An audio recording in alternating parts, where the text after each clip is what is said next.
Oi, oi, oi, oi, oi. Oi, oi, oi, oi, oi, oi.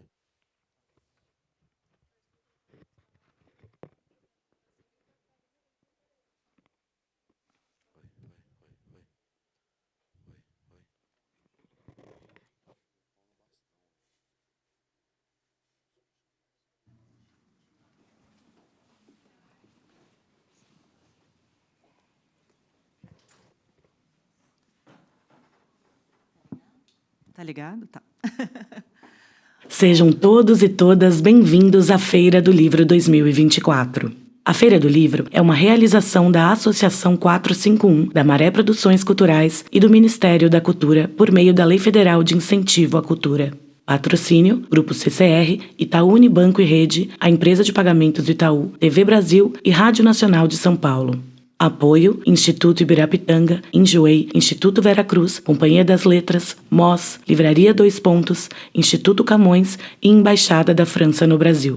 Parceria de mídia, Folha de São Paulo e Revista Piauí. Parceiros: Bubu Café Restaurante, Meliá São Paulo e Higienópolis, Associação Vagalume, Mais Diferenças, Ovo, Ecoar e Cartola Editora, Rede Lê, Clabin, Biblioteca Mário de Andrade, Secretaria Municipal de Cultura, Secretaria da Pessoa com Deficiência, Museu do Futebol e Secretaria de Cultura, Economia Criativa e Indústrias Criativas do Estado de São Paulo. Acompanhe a cobertura completa da Feira do Livro 2024 no site da revista 451. Acesse www.451.com.br e também nas nossas redes sociais, @Feira do Livro. Viva o livro brasileiro!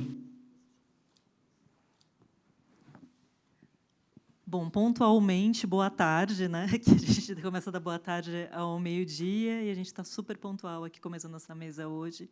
Eu queria agradecer muito a Feira do Livro, várias pessoas, o Paulo Werneck, a Natália, a Alexandra, a Joana, enfim, um monte de gente que trabalha por trás para que esse evento esteja acontecendo aqui.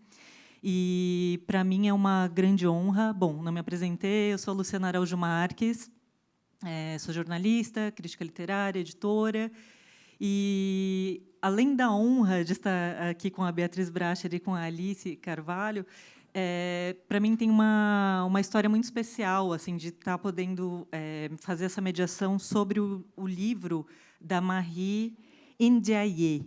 Não tenho certeza se é assim que se pronuncia, eu acho que é, né? A Alice deve ter super treinado, né, como se pronuncia cada palavra aí nesta obra. Porque a Marie... Deixa eu falar um pouquinho, vou apresentar cada uma delas, né? A Marie, que não está aqui, mas está, que é francesa e autora de diversos livros, entre eles Três Mulheres Poderosas ou Fortes, como ficou na tradução que saiu no Brasil, pelo qual ganhou o Prêmio Goncourt, em 2009, além do Marguerite Yourcenar, pelo conjunto da obra. E, recentemente, a editora Todavia lançou o seu A Vingança é Minha, que é esse aqui.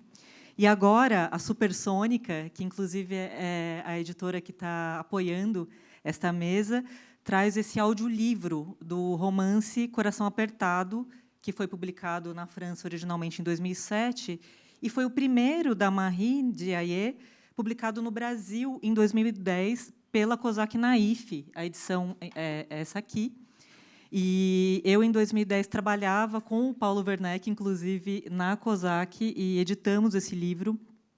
E, na época, a gente, lendo a literatura da Marie, a gente, pensando quem poderia ser a pessoa para escrever a orelha do livro, não teve muitas dúvidas. Assim, o primeiro nome que apareceu foi o da Beatriz Bracher, que está aqui com a gente hoje, porque, realmente, a gente poderia fazer uma outra mesa sobre possibilidades de contato da obra entre as duas, mas, enfim, não é esse o tema hoje, mas, quem sabe, a gente pode falar um pouquinho também.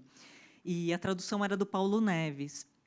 Agora, o Coração Apertado, que está fora de catálogo por muito tempo, eu, pelo menos, não tenho notícia se alguma editora relançou, em papel, pelo menos, ele sai pela Supersônica, que é essa editora incrível de audiolivros, que está fazendo um trabalho muito interessante, onde realmente tem uma curadoria muito interessante, não só das obras em si, mas de quem faz essas leituras e com uma direção específica também, que vai ser o principal assunto da nossa conversa hoje.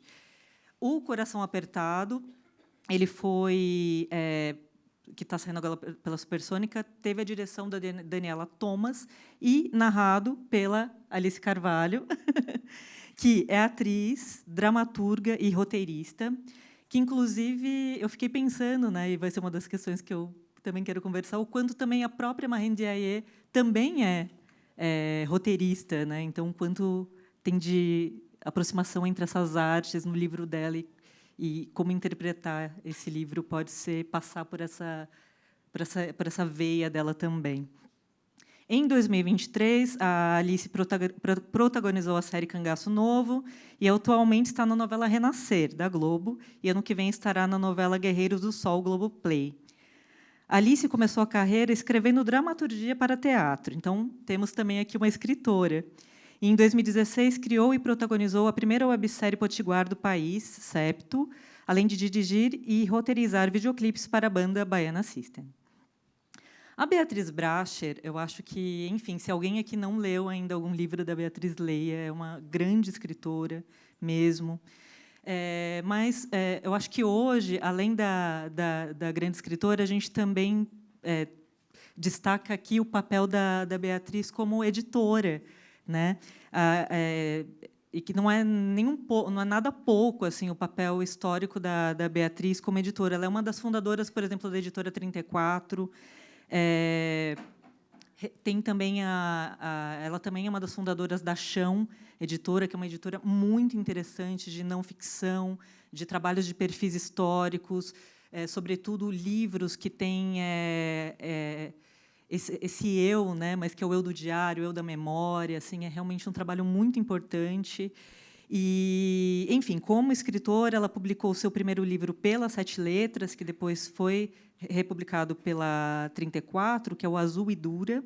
Depois, Não Falei, Antônio, e os livros de contos Meu Amor, Garimpo e o romance Anatomia do Paraíso. E ela, assim como a Marie e também como a Alice, tem também o seu lado roteirista, né?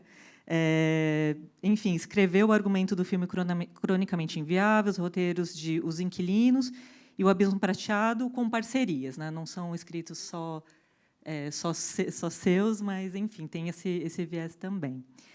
Então, como vocês podem perceber, tem uma junção assim entre essas três mulheres, essas trois femmes puissantes, poderosas ou fortes, a depender da preferência por tradução, que nos une aqui nessa mesa.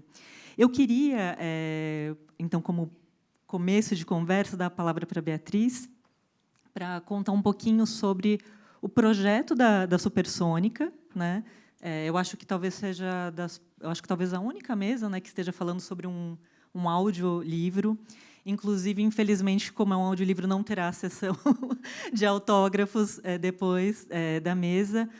E outro aviso importante também, a gente tem monitores aqui, vocês podem levantar ali, tem duas pessoas que vão pegar perguntas de vocês que precisam ser escritas para depois vir para cá. Por favor, caprichem na caligrafia para eu conseguir entender. Mas, voltando, Beatriz, eu queria que você contasse um pouco do projeto da Supersônica, como nasce, e, na sequência, já falar um pouco dessa seleção de Coração Apertado para um audiobook da editora. Obrigada. Obrigada, Luciane. Obrigada ao Paulo pelo convite para a feira, convite para cá, e por estar fazendo essa feira incrível e muito legal. E super bom te conhecer, Alice, estar com você, se bem que eu estou com você os últimos dias no ouvido e super emocionada. Bom, a Supersônica ela nasce com uma pessoa viciada em audiolivros e outra pessoa que começou a conhecer audiolivros, que é a Daniela Thomas, que sempre ouviu audiolivros, e a Maria Carvalhosa, que estava começando a conhecer e a não gostar. A Maria sempre foi uma leitora voraz e na adolescência teve por conta de erros médicos, mais ligado ao orgulho médico do que erro propriamente, ficou cega e não conseguia mais ler, como ela lia sempre. Então, ela começou a tentar audiolivros e, enfim. Porque a questão do audiolivro no Brasil não é que não tem bons, mas eles estão misturados com uma quantidade enorme de não bons. E aí a Daniela propôs a Maria, se ela não queria juntas começar uma produtora de audiolivros. E daí chamou a Mari Beltrão e chamou a mim, e o quarteto topou. E daí a gente começou, então, a fazer. E, hoje em dia, a Maria não só ela escolhe, seleciona os livros, junto com o Tomás, e daí, depois, a Mari e eu conversamos, mas, enfim, ela é a selecionadora, a editora, que a gente chama de editora. E a Dani dirige, e, vamos dizer, a Maria está sendo a discípula da Dani, já dirigindo alguns audiolivros, inclusive com a Alice, acho que aconteceu isso, né? Foram as duas, assim. E eu nunca tinha entendido a importância da direção numa leitura, quer dizer, que não tem uma atuação de corpo, né? Mas como a voz é um corpo também, porque quando você começa a ouvir um audiolivro, tem um volume que o livro não tem, um volume físico mesmo, no ar, na sua frente, mesmo que seja só no seu ouvido. E foi assim que começou, e eu não sei bem quantos livros a gente tem, mas mais de 10, e são, sem ser cabotina, são lindos, maravilhosos, todos incríveis. E eu mesma, que não era grande ouvidora ou leitora de audiolivros, que eu acho que é como se fala, estou descobrindo novos livros. Livros que eu já lia, alguns que eu já tinha lido mais de uma vez, e, de repente, essa audição está me trazendo detalhes, me trazendo uma nova forma de ler o livro, que é muito, muito interessante, assim, muito proveitosa e alimentadora. E, Beatriz, só mais um pouquinho sobre a escolha específica do Coração Apertado, e daí, de repente, isso vale para os outros também. Tem livros que vocês pensam, não vai funcionar em audiolivro? Então, tem uma dinâmica entre a escolha do livro e, realmente, esse corpo, que é a voz, fazer sentido ali dentro do projeto editorial de vocês? Bom, como a Maria que escolhe, talvez ela pudesse falar melhor, mas eu vou falar. O que eu tenho a impressão é que apenas os livros que têm muitos narradores ou muitas pausas, que têm alguma questão assim gráfica, que é muito relevante para a leitura, talvez se fique em dúvida se funcionaria, não funcionaria, como funcionaria. Mas, tirando isso, acho que todos os livros são legíveis, no sentido de se ler e de se ouvir. Alice, e eu imagino, né, que com o trabalho de atriz você já lide muito com essa coisa da leitura em voz alta, mas, ao mesmo tempo, essa leitura em voz alta, em geral, com o seu corpo, junto com a sua interpretação. Como foi a leitura do Coração Apertado? Quais foram as etapas para essa leitura? Primeiro você leu sozinha, e depois você começou a ser dirigida, ou já foi dirigida desde do começo? Teve uma orientação para essa voz sem esse corpo, que não é o corpo da voz, como a Beatriz falou? Conta um pouquinho para a gente sobre essas etapas do processo da gravação mesmo, da direção, de tudo que é antes também. Sim. Boa tarde todo mundo. Boa tarde, Maria, Café. Chegaram aqui, estava com saudade de vocês. Maria, como Beatriz bem falou, também dirigiu aí junto com Dani. E Ju também deu o maior suporte assim nas gravações. Foi uma coisa muito conjunta e muito bonita. Mas, com relação a esse lance da interpretação e a leitura, como é que era isso, eu volto um pouquinho no tempo, no momento da pós-produção do Cangaço Novo, que foi essa série que eu fiz, que eu descobri dessas investigações que o ator faz com o corpo, e eu descobri principalmente a importância da entrega dentro do estúdio no momento que eu fazia as dublagens de sequências de ação que eu tinha filmado há pelo menos 9 meses. Então, eu comecei a entrar num processo investigativo e realmente a me interessar por esse lugar do corpo junto com a voz, que é uma coisa que sabe-se que é uma coisa só, assim como corpo, mente e, enfim, e a víscera para a atuação, mas de uma maneira prática. E aí, tanto que, quando chegou o convite da Supersônica, eu já estava dentro dessa investigação, porque aí comecei a fazer outros trabalhos e sempre vem essa necessidade de, em algumas cenas com captação difícil, a dublagem em estúdio, muitos meses depois. Então, comecei a estudar isso realmente para ter isso dentro do meu leque, né, e conseguir recuperar certas emoções e certas coisas a partir do texto, de algo que eu já tinha vivido. E aí, quando chegou o convite, eu vi esse outro lugar de desafio, que era, na verdade, colocar meu corpo num estado de atenção e de interpretação, mas sem a câmera. E acho que foi para além de eu não consegui ouvir ainda o audiobook, mas acho que, para além de ter sido muito satisfatório toda a troca com as meninas, assim, e ser um livro que realmente mudou minha vida, acho que foi muito importante para o meu trabalho como atriz. Me fez, hoje em dia, eu vejo que esse processo também me ajudou a ter uma maturidade em set que eu não tinha antes, que é o esquecimento quase completo e absoluto da importância da câmera. Assim, a câmera ela é muito importante, mas existe um outro lugar que é o corpo sempre vivo, né? Então, esse processo foi como um lembrete. A gente fez mais ou menos umas 8 sessões, Dani? Um bocado, né? Umas 8 sessões, talvez. Mais uma de refação, de repente, acho que foi isso. E eu tinha uma coisa de... Eu fazia 20 minutos de um método de preparação que eu faço antes, né, dos meus trabalhos todos, para fazer voz. Então, me colocou num lugar de que realmente meu corpo estava intimamente conectado com aquilo. Então, fazia 20 minutos de bioenergética antes de ir para o estúdio, ia para o estúdio, gravava. E era como se tivesse, de fato, uma câmera ali. Assim, aquilo ali me ajudou muito. E o corpo com a leitura conectado, ele me abriu também a possibilidade de outras emoções que eu não sentia numa leitura normal, né? Então, tinham trechos do livro que eu chorava de verdade, assim, a voz embargava de verdade, assim, porque era isso. Eu estava um corpo vivo ali, uma atriz se colocando realmente não só como alguém que canta o eu lírico, mas alguém que é ele de verdade, assim. Então, foi muito importante. Estou muito ansiosa para fazer outros audiolivros assim.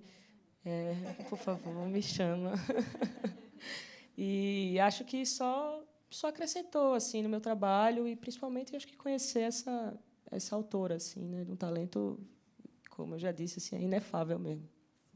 Alice, agora, na sua resposta, teve um momento que você falou que o livro, de alguma maneira, mudou a sua vida. Você pode falar alguma coisa sobre no trabalho como atriz ou não, como algo que, do tema, a gente não falou ainda sobre o que é o livro. Talvez você possa contar um pouquinho também, e dizendo o que te fez esse tipo de transformação tão grande, né? A Beatriz, ela já dizia, né, na orelha desde lá da COSAC, que agora também eu vi que estão retomando essa fala dela, de que você se sente, você vai sempre se sentir melhor, né, por estar lendo esse livro, e melhor ainda por poder deixar de lê-lo, né? E porque tem alguns sentimentos, alguns afetos realmente bem intensos aí envolvidos. Imagino que, para além da interpretação, tenha também aquilo que te convoca e que coincide ou não com os personagens. Enfim, fala um pouquinho você. Acho que, num primeiro, na camada mais superficial, nesse lugar de atriz mesmo, e acho que a segunda camada mais profunda é porque eu, na minha ignorância, não conhecia a literatura de Marie, fui conhecer depois do convite, e acho que tem uma coisa nesse livro, principalmente dentro de um recorte para mulheres racializadas, né, mulheres não brancas, que ela ensina, através de um personagem muito controverso, coisas que, de alguma forma, você já sabe, né? Ela não nomeia sentimentos, mas ela tem uma maneira de escrever, através das palavras, o desencaixe de uma pessoa não branca dentro de uma sociedade europeia, dentro da França, que toca muito fundo e acho que gera uma identificação humana quase que universal, assim, sabe? Ela tem essa coisa e é muito visceral mesmo, assim. Eu acho muito visceral e é engraçado porque eu acho ela muito visceral.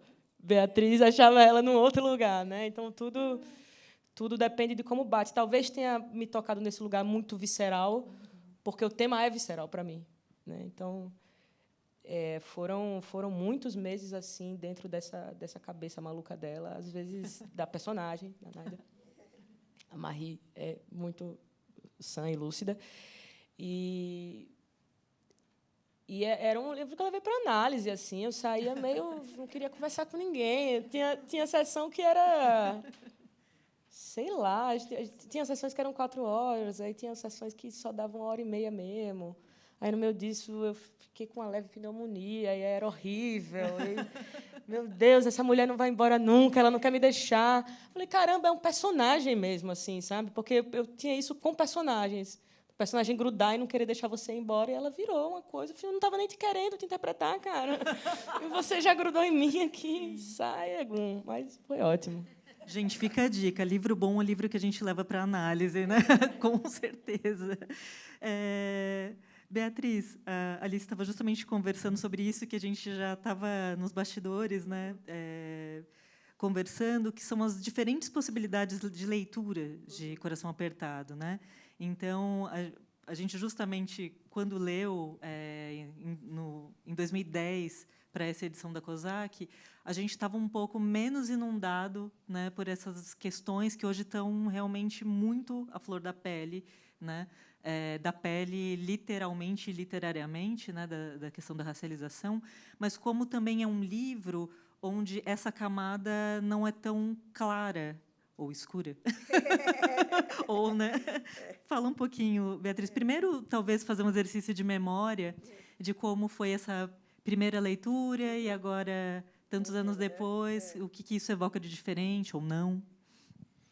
Então, primeiro eu vou contar uma historinha para falar isso como o contexto que tem a ver com o mundo, com a sua história, com o seu lugar no mundo, como isso importa quando você está escrevendo e quando você está lendo e ouvindo, porque eu acho que são processos muito parecidos, a escrita e a leitura.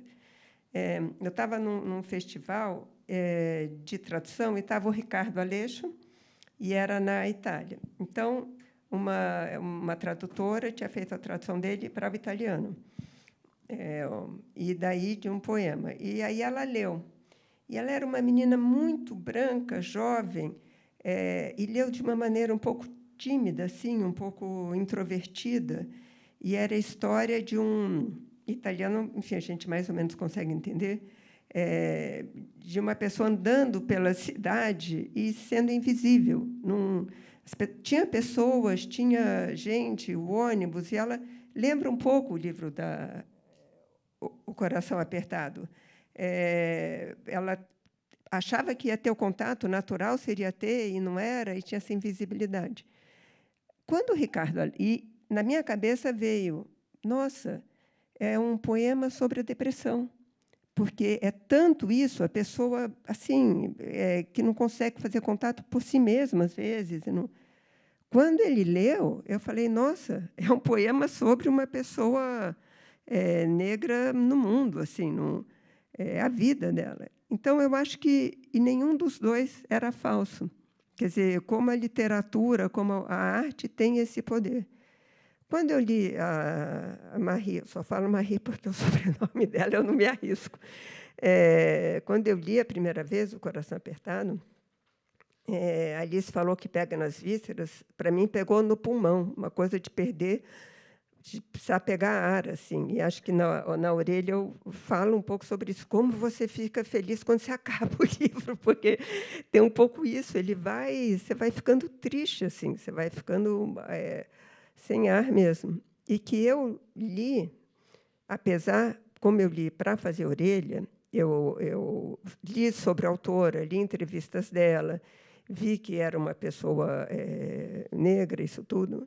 e ela é filha de um senegalês, eu acho, né? Com uma mãe branca. E ela foi criada pela mãe em escolas francesas, tudo. Então, ela, vamos dizer, o contato dela sempre foi com a cultura ocidental e sempre foi com a crença ou a expectativa de que ela tivesse carregada dessa cultura africana, que ela não tinha, né? Não tinha, enfim, com preconceito, isso tudo. Mas, enfim, quando eu li, apesar de saber disso, é um casal, e a Nádia, que é a personagem principal, que, de repente, as pessoas vão começando a hostilizá-la de uma maneira muito discreta. Ela, quando vai na farmácia, na escola, ela é uma professora, e ela se sentiu sempre muito aceita, muito querida, muito comum, normal. E tem essa coisa que vai acontecendo. E na minha cabeça, eu não... Quer dizer, ela demora assim, até assim, o final do livro para mencionar cor da pele. Então, é uma coisa... Quer dizer, provavelmente eu me identificaria com qualquer jeito, mas é uma coisa que nem essa menina italiana, você sente aquilo, você tem uma identificação muito grande, e é horrível, é horrível. O livro é maravilhoso, é para todo mundo ler, mas tem essa coisa intensa.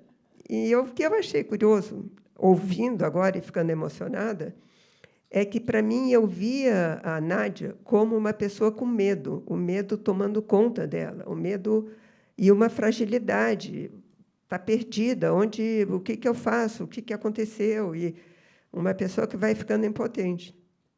E, ouvindo a leitura, eu ouvi uma outra clave, uma outra chave de entrada, que foi a raiva.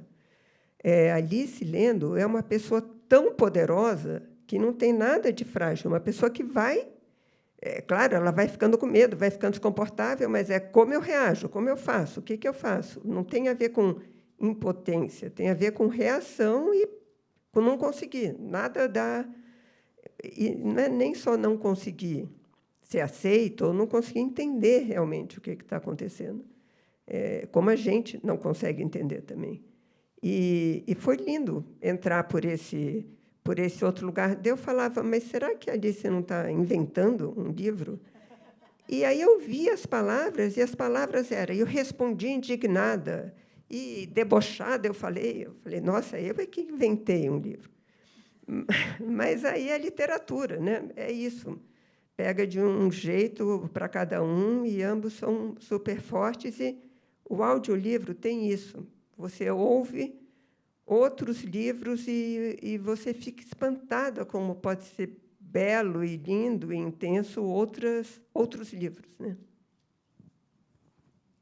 Alice, e para você, quando você começa a fazer essa leitura, né, esse lugar de mulher negra era uma coisa muito evidente desde o primeiro momento, porque aquilo que a gente estava comentando também nos bastidores, né, hoje, é claro que quando a gente fala da autora e sai, eu falo que essas são os paratextos, né? Existe o texto, que é a obra, e os paratextos é tudo aquilo. Por exemplo, várias pessoas aqui provavelmente não leram o livro ainda.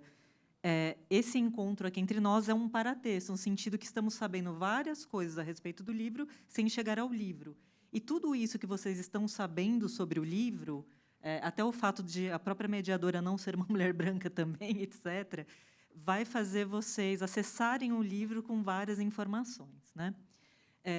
Mas, por exemplo, na primeira leitura, como a Beatriz acabou de destacar, como demorava muito para Marie, para a narradora de Marie, que é Nádia, falar sobre questão da pele, talvez isso não ficasse tão evidente. No entanto, hoje, voltando à questão do paratexto, quando você olha a foto, vê que a autora é negra e mergulhados em todo o debate que a gente tem contemporâneo, eu imagino que convidar a Alice para fazer essa leitura, não só pela voz maravilhosa, potente, e pela capacidade de interpretação e artística que ela tem, o fato dela também ser uma mulher negra, isso interfere. Então, a minha pergunta, desculpem, não teve um ponto de interrogação, são duas, na verdade. Você mesmo, como mulher negra, lendo essa autora, identificando ou não essas camadas da racialização. E, num segundo momento, entender, sim, eu também, a minha própria imagem como atriz negra, neste momento, também faz parte da divulgação desse livro. Quer dizer, se a gente tivesse uma outra atriz lendo o mesmo livro, isso chegaria de maneiras diferentes, né? No possível... Como que se fala o leitor audível do audiobook? Leitor. Então, tá bom. Perfeito. Acho que... vou de trás para frente. Acho que, de repente, se a atriz escolhida fosse uma atriz branca, talvez a ênfase em certas cenas, em certas passagens do livro, e essa interpretação com a víscera e com raiva, porque o racismo ele não só te deprime, ele te deixa com raiva, ele te deixa com ódio, ele é uma coisa que é igual o Nogueira faz com a Nádia, ele empurra a goela abaixo um alimento horrível dentro de você, e você vai inchando dentro... Né, enfim. Essa pessoa não conseguiria passar isso sem ter essa vivência. E acho que uma atriz preta retinta ou uma atriz indígena teria uma outra camada de interpretação diferente da minha. Mas ainda, talvez, na primeira página, ou lendo só o resumo do livro, entenderia do que estava se tratando. Assim. A gente fez uma reunião ainda no ano passado, quando as meninas me convidaram. E aí, quando Maria e Dani começaram a falar do livro e falaram da forma da escrita dela, e aí tem um dia que, de repente, as pessoas começam a tratar ela mal, e não sei o que é na França. Aí eu falei, entendi. Entendi. Ela casou com um cara branco e aí achou que ia ser branca também, e aí só que ela não tem essa passabilidade dentro. Aí você vai colocando tudo dentro do seu... Eu li o livro através de mim mesma, né? A gente lê, como Beatriz está falando aqui, você lê o livro através de você mesma, assim, em algum lugar. Então, essa segunda pergunta é isso. Acho que teria, sim, camadas diferentes. Acho que... Imagina a Elisa Lucinda lendo esse livro, imagina a Zezé Mota lendo esse livro, enfim... Larissa Dias lendo esse livro, Larissa Nunes lendo esse livro, Larissa Luz lendo esse livro, Lued Luna lendo esse livro. Isso seria um livro. Eu fiz Café com Leite. Imagina elas fazendo. Mas, e qual foi a primeira mesmo que a pergunta que você fez? Olha, eu acho que você já respondeu as Tudo duas junto. camadas Então juntas, mas sou prolixa. Está perfeito. Imagina, perfeito. E tem um outro debate também, né, muito contemporâneo que esse livro traz, que é assim, quando a gente parece que para elogiar a escrita de uma grande escritora, a gente precisa também compará-la a um grande autor canônico, homem e branco. Então, a Marie Ndiaye, ela é também muito... Acabam falando dela numa comparação com o Kafka, por exemplo, né? Então, eu queria ouvir da Beatriz, afinal de contas, o que teria de kafkiano nesta narrativa, se essa narrativa kafkiana se sustenta quando a gente ouve na voz de Alice, e ainda dentro dessa mesma pergunta, afinal de contas, é um livro que também é muito sobre uma mulher, né? Esse corpo que Nogueira coloca a goela abaixo. É maravilhosa essa expressão que a Alice usa, porque realmente é alimento mesmo, mas é um alimento muito de comida francesa mesmo, né? Então, assim, tem um sentido muito interessante aí nessa metáfora que a Alice trouxe aqui para a gente, mas é também a mulher que é muito também sobre a mulher diante do corpo dela em transformação como mulher, né? Então, também tem outros temas aí sobre esse corpo que deixa de ser fértil, mas, ao mesmo tempo, é fértil, que é realmente uma potência que só poderia ser trazido à tona nesse nível, escrito por uma mulher? É a pergunta. Beatriz. Bom, eu vou responder mais como escritora. Eu acho que poderia ter sido escrito por um homem e poderia ter sido escrito por uma pessoa branca. Eu acho que o que não quer dizer que, na recepção, você tem toda a razão. Para dar valor, você precisa fazer a comparação com o homem branco. Talvez, se fosse um escritor de branco, seria menos bom o livro, e ele não conseguiria isso tudo. Eu acho que, com toda certeza, eu vou ter que intervir. Eu acho que seria muito ruim, Beatriz. Desculpe. Então, por exemplo, o Kafka escreveu um livro muito próximo disso, né? O Kafka escreveu Metamorfose, que é esse livro também. Isso que eu estou falando, claro que não seria essa história. E eu acho um pouco, quando a gente começa a escrever um romance, você não está escrevendo numa página em branco. Você está escrevendo numa página onde Homero começou a escrever. E depois escreveu Stendhal, e depois escreveu Proust, e depois escreveu Machado de Assis, e depois escreveu... E você vai escrever em cima disso. E a Marie leu Kafka, a Marie leu isso tudo. A Marie é uma pessoa de uma erudição absurda. Então, o seu alimento é também aquilo tudo, quer dizer, é aquele papel onde você escreve. Então, quando eu digo um homem branco, é isso, Metamorfose é coração apertado numa outra clave. Não só homem branco, mas no começo do século XIX, enfim, todo o contexto dele. E se fica na leitura, eu acho que fica mais ainda, porque a gente está falando da interpretação, da raiva, mas Alice está lendo um livro, ela não está num palco. Então, tem a leitura da narrativa, que, apesar de ser em primeira pessoa, não é uma narrativa ofegante, vamos dizer, ou não é um... Né? Então, você entra, mas você sabe que é um livro. É diferente de uma peça de teatro. Tem essa percepção, assim. E, de repente, tem coisas que ela vive que você vai sendo levada e vai acreditando, e você fala, opa, espera aí, não dá certo isso. Se ela viveu aquilo antes, está vivendo isso agora, mas depois você esquece que não dá... Assim, me lembra muito mesmo, Kafka, essas... que alguns falam da coisa onírica, mas, para mim, ou fantástica, mas eu gosto muito do Kafka, então, às vezes, eu releio, eu me dei conta que é um realismo, assim, porque a gente vive as coisas dessa forma mesmo, essa falta de caber muito no mundo e, de repente, estar entendendo as coisas erradas, depois entender certo, depois... Então, eu acho que a leitura reforçou em mim essa percepção de o quanto de próximo a essa percepção do mundo na literatura existe. Beatriz, ainda um pouco com você, você falou desse realismo, né? Comenta um pouco também, porque como a gente ainda não ficou, talvez não fique, tem que ler mesmo, ouvir ou ler o livro para saber do que se trata, mas comenta um pouco mesmo dessa linguagem que é realmente muito clara, né, da Marie, como que ela vai construindo essas situações e esses personagens, mas de maneira bem direta. Isso que eu pensei engraçado. Você falou alguma coisa dela, que a personagem é assim, e a autora não é assim, mas é poderosa. E na minha cabeça veio a palavra fria, que a Marie seria assim, precisa.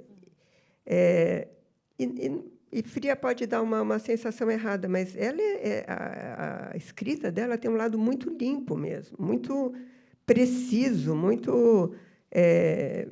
e meio genial, de quem está contando aquela história, volta, vai, e você...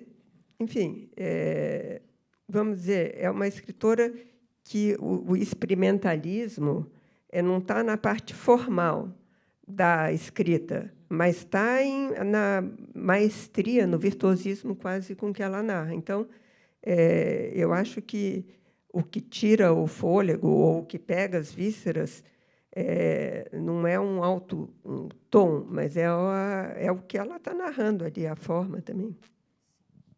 Acho que ela conseguiu organizar o desconforto de uma vida inteira e colocar na forma literária de uma maneira organizada. Assim, ela cria imagens que são caóticas, ela tem sequências e um ritmo que é desconcertante, mas isso porque eu acredito que ela conseguiu organizar a raiva e organizar todas essas sensações que ela vive na pele, assim, sabe? E aí eu acho que aí é onde entra talvez essa frieza. Eu também tinha essa mesma sensação, assim, sabe? Que ela a sensação que foi uma gestação de muito tempo esse livro, assim. Ela gestou, ela gestou, ela gestou, ela gestou, e aí organizadamente ela colocou o desconforto nas páginas, assim. Eu acho que é um livro que você não consegue ler uns 5 capítulos direto, né? Não tem como, não tem como, assim. Ele te deixa desconfortável, mas ele é impecável. Eu só queria passar a falar uma coisinha. A personagem é uma professora, então tem isso, né? A correção. Assim, acho que ler em francês deve ser bacana também. E ela comenta até como o filho escreve com correção, como enfim. Então tem uma coisa com a linguagem. E uma coisa que me impressiona, porque ela escreveu esse livro jovem, não sei com quantos anos, mas bastante jovem. E ela descreve uma mulher na menopausa de uma maneira de quem viveu aquilo. Parece o Thomas Mann escrevendo os Buddenbrook, assim, um cara jovem que vai falar da velhice, da morte. Não. Enfim, eu acho que é uma autora excepcional mesmo. A outra, eu acho que, de alguma maneira, eu estou batendo um pouco nessa tecla aqui nessa conversa hoje, do quanto as pautas contemporâneas, os assuntos que estão à tona acabam direcionando as maneiras como a gente lê, ou até o porquê um livro é publicado ou não, porque, olha, nesse momento determinado assunto vai chamar a atenção. Eu acho até muito curioso perceber que, quando a Kozak Naif acaba, né, tem uma disputa por vários livros. Esse é um livro que ficou não reeditado, mas, enfim, esse é um outro assunto. Mas, de qualquer forma, estava também conversando com a Beatriz antes da gente entrar aqui, o quanto, por exemplo, quando a Annie Ernaux, que tem uma literatura muito diferente de Marine Diaye, totalmente diferente, mas trouxe alguns assuntos para a pauta que já estavam aqui. Só que, quando eu falo já estavam aqui, tem um erro aí, porque a Annie Ernaux escreve O Lugar em 83, né? E esse aqui é um livro escrito de 2007. Mas o que eu quero dizer é em relação à recepção desses livros no Brasil, né? O que eu quero... Quando a Beatriz conta que a Nádia, a narradora desse livro, é uma professora, um outro grande tema que eu queria ouvir tanto da Beatriz quanto da Alice, elas comentarem um pouco a percepção delas nessa leitura, é sobre essa personagem ser o que a Annie Ernaux nos trouxe aí como vocabulário, acrescentou ao nosso vocabulário, porque eu acredito que ninguém usava essa palavra, que é essa personagem que é uma trânsfuga de classe, né? Então, aqui no Coração Apertado, a gente tem essa narradora que é uma professora casada com um professor, mas que, ao longo das páginas ou do tempo que a gente vai ouvindo, o audiobook tem mais de 7 horas. Eu ouvi inteirinho. Maravilhoso. A gente vai vendo esse deslocamento social e educacional dessa personagem em relação à sua origem, né? Então, queria que vocês comentassem... Bom, só amarrando um pouco essa minha pergunta também, por que eu citei a Annie Ernaux? Porque a Annie Ernaux foi justamente a escritora que, agora, nos últimos anos, aqui no Brasil, porque esses livros chegam muito depois, traz isso muito à tona. E não à toa, na Flip, né, quando ela vem, a mesa na Folha, da Casa Folha, era uma mesa que era da Annie Ernaux com o Giovanni Martins.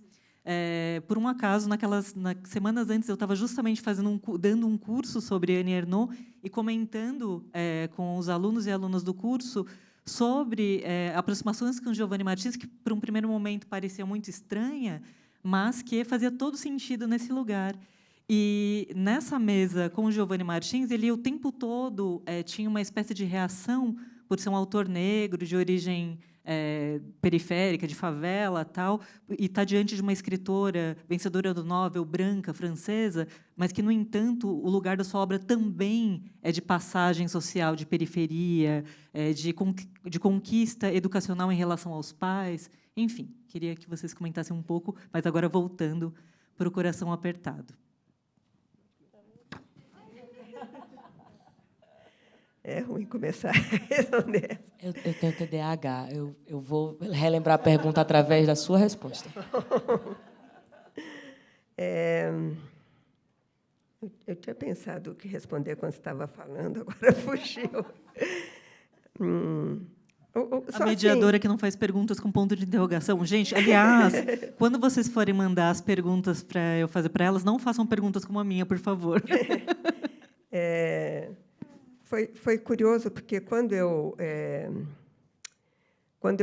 reli agora, né, ouvindo a Alice, uma coisa curiosa, porque tem uma hora que ela, já nesse momento em que ela está se sentindo hostilizada, não conseguindo fazer contato, todo contato é ruim, ela vai na casa do ex-marido, que é da periferia, e você vê um pouco que aquela era a origem dela. E ela atribui a ele uma simplicidade de alma.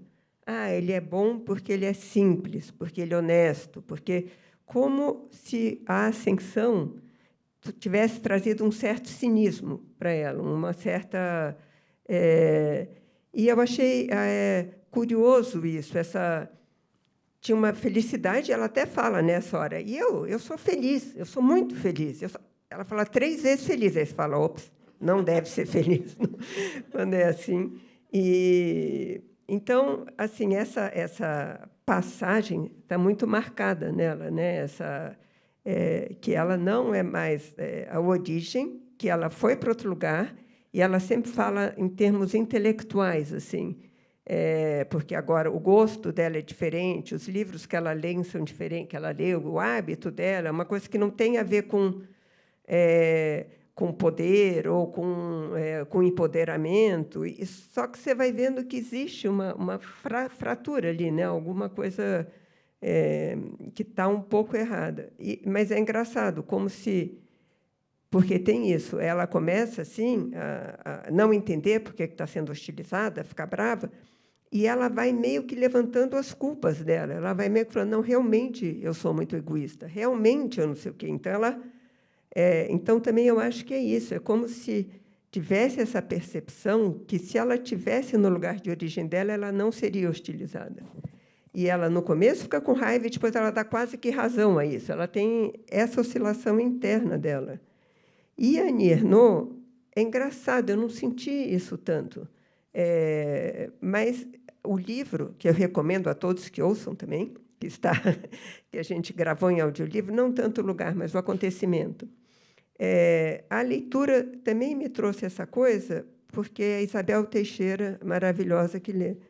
E ela vai lendo, porque o livro é ela no presente, lembrando o passado. E ela lê, aí ela dá uma pausa, aí volta a ler. É um pouco assim uma marca. Eu estou me lembrando, eu não estou vivendo isso, eu estou me lembrando disso. Então, tem também uma certa coisa, a mulher escritora, que tem o poder de escrever, da boa escrita, da literatura, pegando lá atrás aquela jovem que ainda não era isso. Então, acho que é o que eu tenho a falar sobre isso. Tem uma arrogância intelectual muito grande dela, né? A Nádia, né? A personagem, ela tem uma arrogância intelectual absurda, porque é isso, ela vem, né, das periferias, já é marginalizada naturalmente, só pela forma como o mundo a lê, né, numa sociedade francesa.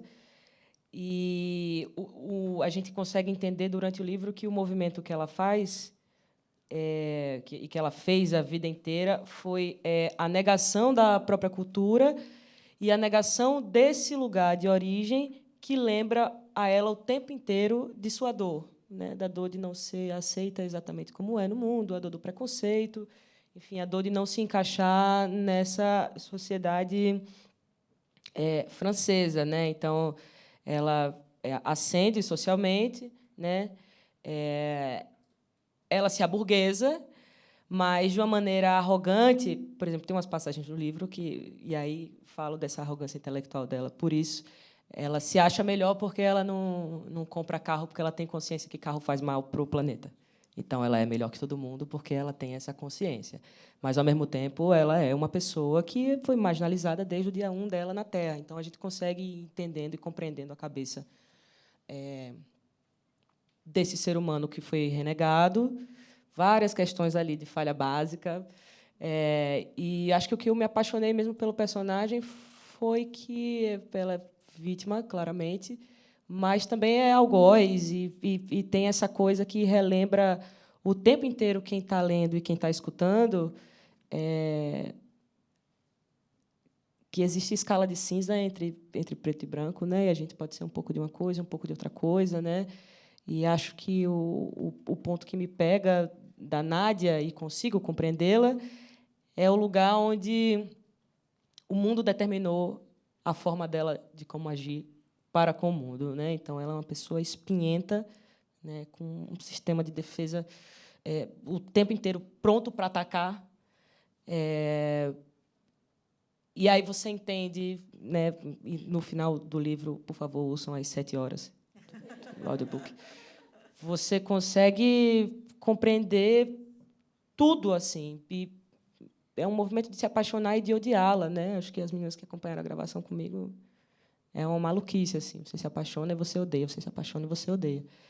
Mas acho que a vida é um pouco assim. Todo mundo é um pouco assim, né? Um pouco ruim, um pouco bom, um pouco tudo, né? É isso. Eu só queria falar uma coisa. O livro é em primeira pessoa, né? Então, quando a gente entende que ela é arrogante, que ela é isso, ela está contando que ela é arrogante, né? Tem um pouco assim, primeiro ela é, depois ela fala, bom, talvez eu dê razão, eles me hostilizarem, enfim, ela está procurando um motivo, mas não aceita, e, enfim, é uma personagem grande mesmo, né? Bom, começaram a chegar algumas perguntas com ponto de interrogação no final e legíveis aqui para vocês. A primeira é para a Beatriz, mas também a pessoa escreveu, e a Maria também. Não sei se a Maria também vai ter que responder alguma coisa aqui, Maria. Se vocês acham... eu posso, de repente, passar o microfone para a Maria. Se vocês acham que o leitor brasileiro está mais pronto para audiolivros hoje, e de que forma a gente conecta a intimidade que criamos com o celular na mão e com os podcasts em formato que está saindo velozmente dos nichos. Eu acho que... Bom, obrigada pelo... Eu? Levantar? Essa é a Maria Carvalhosa, curadora da Supersônica. Oi, brigadíssimo pelo microfone surpresa. Mas eu acho que sim, de certa forma. Eu acho que o podcast ele trouxe de novo uma coisa que é um hábito muito antigo, assim, de ouvir histórias, de ouvir. Todo mundo está acostumado a fazer isso de certa forma, mas a gente também, como país, existe uma produção fonográfica. Muito, sabe? Todo mundo aqui já ouviu leituras de alguma forma, sabe? Pode ser tanto pela coleção de disquinhos, pelos saltimbancos, pelos aqueles discos do Selo Festa, que tem o Manuel Bandeira, o Carlos Drummond de Andrade lendo, tem aquele disco do Haroldo de Campos lendo também os Galáxias, da 34. Eu acho que o audiolivro só traz uma possibilidade de disseminar isso de uma forma moderna, através da internet e tal. Eu acho que sim, a gente está mais pronto, também por conta dessa explosão dos podcasts que rolou na pandemia. Eu acho que era essa a pergunta, né? Maria, eu acho que eu vou aproveitar que você está com o microfone na mão e te fazer uma pergunta. Ótimo. Quem mandou? Logo no começo da nossa conversa, a Beatriz contou um pouco como foi a ideia da criação da Supersônica. Eu achei maravilhoso que um dos pontos eram que você achava que tudo era muito ruim. Então, né, em vez de rechaçar esse formato, não, vamos lá e fazer bem isso, né? Quais são essas diretrizes aí desse fazer bem esses audiolivros? Qual é o seu principal norte aí nessa curadoria? Eu acho que o que eu me incomodava muito nesse começo, logo depois que eu fiquei cega, que eu tive que encontrar formas de adaptação, é que eu me incomodava principalmente com essa palavra, tipo, adaptação. Então, eu não estava tendo contato com o texto direto. Então, a voz era um tipo de obstáculo para eu chegar no texto real, que é algo que acho que vocês falaram muito na mesa hoje, que no fundo, o texto real, o ideal, ele não existe. Ele sempre ele é instável, ele muda de acordo com a leitura, com a pessoa que lê e tal. Então, acho que isso foi a coisa maravilhosa da proposta da Dani, que foi, tipo, beleza, então vamos aceitar esse desafio e lidar com a leitura em voz alta e com a voz como algo que pode trazer novas camadas, novas texturas para o texto. E eu acho que tem muito a ver com essa experiência que a Bia falou, de reconhecer outro personagem na Nádia, através da leitura da Alice. Eu acho que isso é o que a gente pode fazer de mais especial como uma editora de audiolivros. Maravilha. Oi, diga, Beatriz. Claro. Dani. Sim, sim. Não, vamos aproveitar as presenças ilustres. A Daniela Thomas está aqui, que foi quem dirigiu a leitura da direção, Alice. depois a Maria continuou. Continuou. Olha, então é uma co-direção. Levanta. Co-direção. Olá, Conta um pessoal, pouquinho tudo lá. bem? Eu vou aproveitar, eu vou ser safada, assim, eu vou aproveitar e fazer uma pergunta. Não mandou por escrito. Não, é assim, eu acho a pequena historinha, adicionar a história da Bia, é que eu morei muitos anos fora, morei quase 10 anos fora. Quando cheguei no Brasil, perdi o contato com a língua inglesa e senti muita falta. E aí começou, com a Audible, começou a possibilidade de eu ouvir em inglês.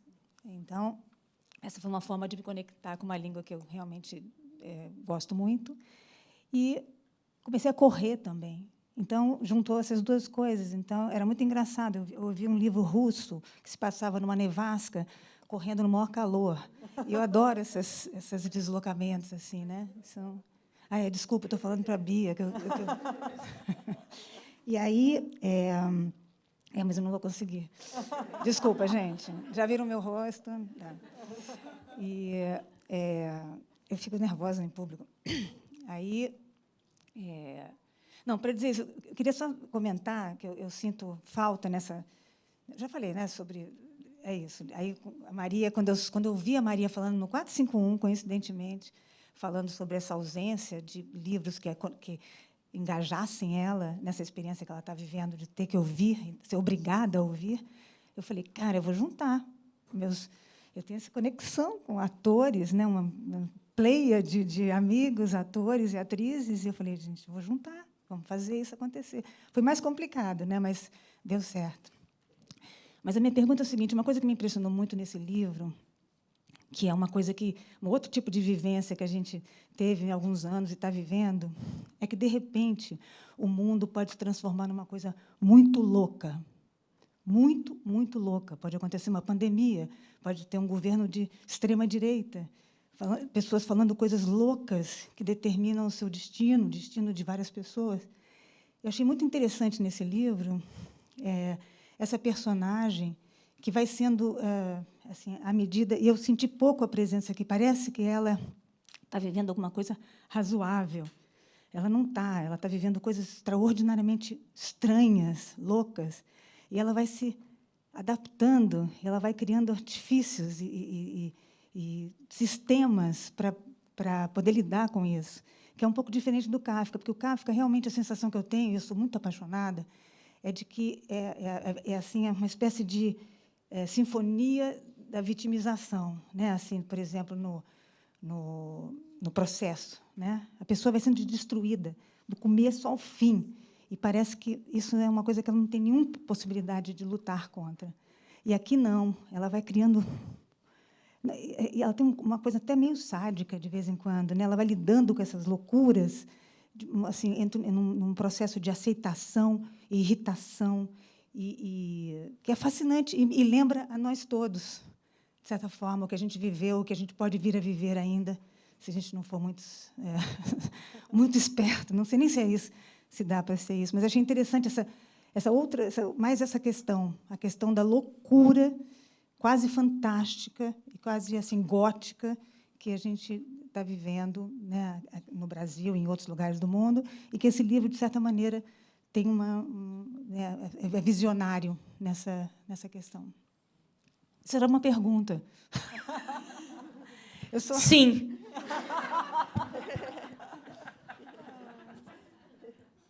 Beatriz, quer comentar? Eu acho que sim, mas eu acho que o Kafka se transformar numa barata não é uma coisa razoável, assim, né? Também é uma loucura, assim. E o Castelo também tem coisas muito, muito loucas, assim.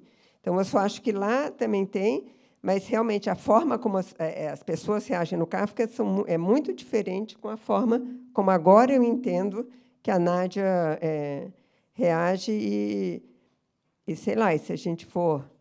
A gente tem que ser mais esperto do que a Nádia, mais esperto do que todo mundo. Acho que a gente é mais burro, na verdade. Eu acho que um dos fios condutores também interessantes nessa comparação, né, são esses processos onde a gente não entende qual foi o crime que foi cometido, né? Então a pessoa está sendo culpabilizada, sofrendo danos. Por exemplo, algo que não é spoiler porque está logo no começo é que o marido da Nádia, ele sofre um ferimento, mas ele não vai para o hospital.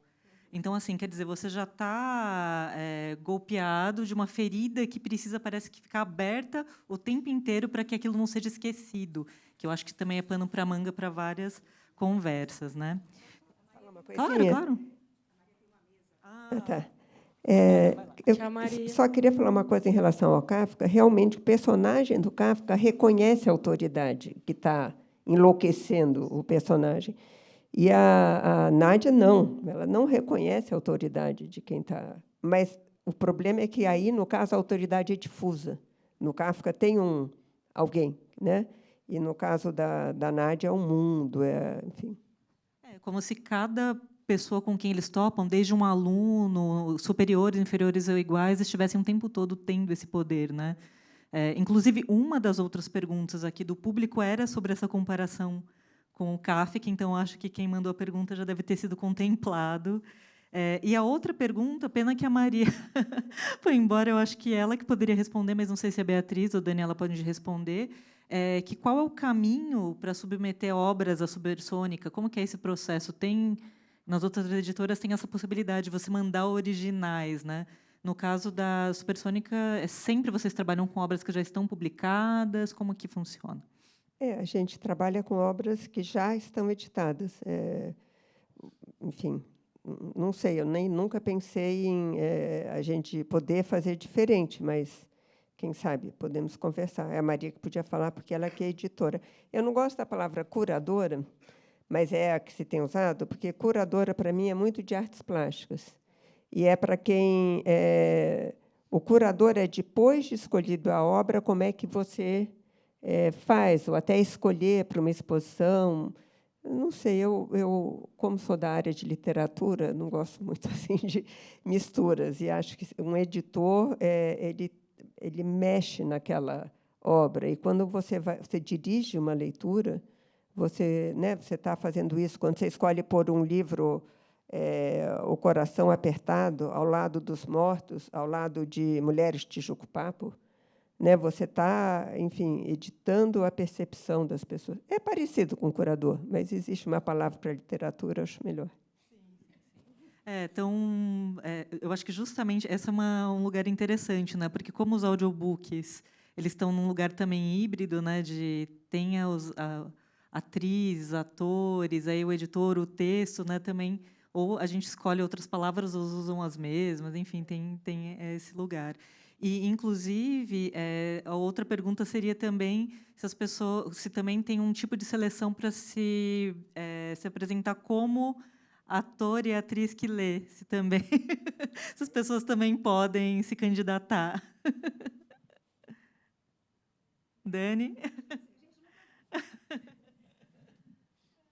A gente não chegou aí ainda, né? A gente é uma editora que tem 1 ano, talvez, de vida, e nem 1 ano, né, Mari? Quanto tempo? Em agosto. Então, a gente tem 11 meses. Agora, então, estamos começando a fazer isso. Mas o que eu acho, eu sempre penso nisso, assim, o que é a Supersônica mesmo? É a Biblioteca da Maria, que é uma pessoa, uma jovem apaixonada por literatura, mas que absolutamente sem preconceito, no sentido assim, não tem uma pegada de que ela precisa ler, sabe, o cânone. Ela tem uma mente aberta, interessada, vivaz, e, de certa forma, a gente está criando, assim, com a mentoria da Bia, e é inegável, ela pode fingir que não, mas com a mentoria da Bia, e esse menino também, Tomás, que é da mesma turma da Maria, assim, uma pessoa inteligentíssima e interessado, sabe? What's going on? O que está acontecendo? Onde está rolando? Então, tem Machado, Joyce, e tem a Marie, e tem a Marilene, e tem, sabe? É uma biblioteca para Maria sentar, assim, como a gente tem, né? A gente vem aqui nessa feira e compra os livros. A Maria quer ter essa biblioteca, entendeu? E ela tem que ter, e ela vai ter, e a gente vai ser essa turma incrível de pessoas. Olha isso, gente. Alice é um fenômeno, gente. É um negócio, é um privilégio. Então, essas 7 horas serão incríveis. Essas 7 horas ao lado dela, ouvindo essa incrível escritora, incrível mesmo, assim, poderosa. E é isso, é a Biblioteca da Maria. Eu acho que eu sei falar isso, pode parecer pequeno, é gigante falar que é a Biblioteca da Maria. Gente, eu reitero que eu ouvi, assim, eu também tinha lido e ouvi às 7 horas, e é realmente muito, muito, muito bom. E é interessante, a gente está falando aqui da Biblioteca da Maria, que teve essa questão, né, de não poder mais enxergar, mas, de alguma maneira, a gente também estava falando isso, quando a gente ouve um audiobook lido com essa qualidade de direção e de interpretação, como a gente também enxerga um outro livro que não enxergaria se estivesse lendo o livro, né? Eu acho que isso é inegável. A gente está chegando ao final da nossa mesa. Eu queria voltar a palavra tanto para a Alice quanto para a Beatriz, para a gente encerrar falando. Vocês podem falar livremente, ou sobre a Marie, ou sobre a Supersônica, ou sobre vocês mesmos, sobre os audiobooks. Eu vou deixar livre, vou ficar aqui só ouvindo, prometo. Considerações finais. Acho que agradecer... Assim, né, como que é? 23? Acho que agradecer, principalmente, o convite da Supersônica, assim, para estar fazendo essa leitura, esse livro. Teve uma coisa que eu esqueci de falar, mas que eu sempre penso quando eu penso nesse projeto, que quando eu ia para o estúdio, eu sempre pensava, caramba, eu estou fazendo radionovela. Que foda. É foda. E é quase esse exercício, assim, e foi muito atravessador. Acho que é uma leitura excepcional e necessária, atualíssima. É uma autora que realmente não tenho palavras para descrevê-la. Leiam seus outros livros também. Infelizmente, né, o Zach Naif fechou. É muito difícil encontrar esse exemplar aí. Então, acho louvável demais, né? Aqui a Supersônica fez essa editoria incrível através de Maria, de um livro raríssimo. Então, escutem, ouçam os outros livros da Supersônica também. Tem um maravilhoso com Isabel Teixeira, que é uma mestra, que é uma atriz fora de série. Tem Mariana Lima também. Quem mais que a gente tem? Tem Caio Blá, enfim, gente fina e elegante, sincera. E eu dei uma leve subornada em Danis e consegui entrar no casting da Supersônica. É assim que vocês conseguem entrar no casting da Supersônica. Bom, primeiro, que bom poder falar de audiolivro. Tem uma mesa onde, quer dizer, a gente está discutindo um livro e também o audiolivro.